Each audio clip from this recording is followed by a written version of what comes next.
എന്റെ സാരി മറ്റുള്ളവർക്ക് കൊടുക്കാൻ കൊടുക്കുന്നതും മറ്റുള്ളവരുടെ ഒന്ന് വാങ്ങിച്ചു കൊടുക്കുന്നതും എനിക്കിഷ്ടമല്ല. സാരി എന്നല്ല ഒരു സാധനം. ഞങ്ങൾ ഈ വീട്ടിൽ ആരോഗ്യശാസ്ത്രം നോക്കിയൊന്നുമല്ല ജീവിക്കുന്നത്. ഉള്ള വസ്ത്രങ്ങൾ അങ്ങോട്ടും ഇങ്ങോട്ടും ഒക്കെ മാറി കൊടുക്കാറുണ്ട്.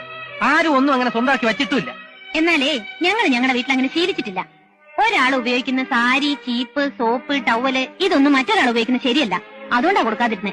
ഈ വീടിന്റെ അവസ്ഥ മനസ്സിലാക്കി പെരുമാറേണ്ട നീ ഇങ്ങനെയൊക്കെ കാണിച്ചാലോ? ഇന്നെന്റെ കാര്യം ചോദിച്ചുള്ളൂ, നാളെ എന്റെ മാലയും വളയൊക്കെ ചോദിക്കാൻ തുടങ്ങും. ഈ വക എക്സ്ചേഞ്ച് ഒന്നും എനിക്കിഷ്ടമല്ല. ഈ എക്സ്ചേഞ്ചിന്റെ പിന്നിലുള്ള സ്നേഹത്തിന്റെയും സ്വാതന്ത്ര്യത്തിന്റെയും വില തനിക്ക് ഇന്നറിയില്ല. അല്ലെങ്കിൽ അതൊക്കെ അറിയണമെങ്കിൽ അല്പം മനുഷ്യപ്പറ്റി വേണം. ഓ, വല്ലവരുടെ സാധനങ്ങളായിരുന്നു വാങ്ങിക്കുന്നതായിരിക്കും മനുഷ്യൻ.